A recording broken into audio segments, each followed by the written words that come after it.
by the same grandson, Peter, who had built the 1730 piece. This is probably the room where he and his wife spent the last few years of their lives. It is arguably the better of the two rooms.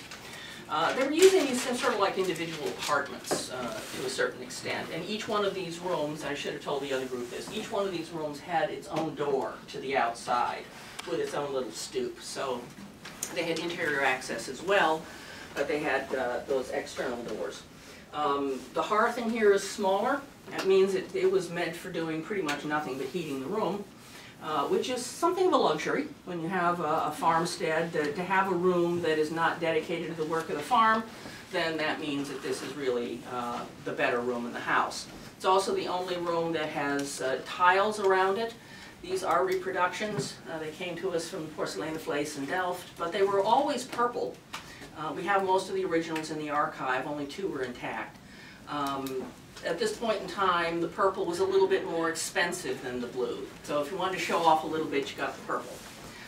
It's also interesting that this was not intended to be a fireplace surround. These tiles were probably originally intended as a back panel to either a jamless hearth or some splash area in the kitchen, because if you look, you can see that if you put 4 of them together, you get a medallion.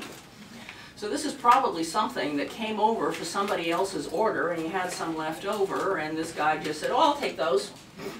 Because generally, if you have a single course of tiles around, they're pictorial in nature, and each one is individual and discrete. But this one is clearly somebody's idea of multi-use.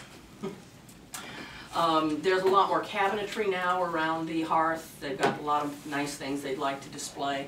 The floorboards in here, if you will notice, are twice the size of the ones in the other room. This is yellow pine. It's one of the last yellow pine floors in the Northeast. And the English and the Dutch, and even the French to a certain extent, were harvesting timbers right from the very beginning. Europe has been under cultivation for hundreds of years. They've pretty much deforested themselves of their old-growth trees. But you still need these enormous tree trunks to make ship masts, because that's how you get around the world.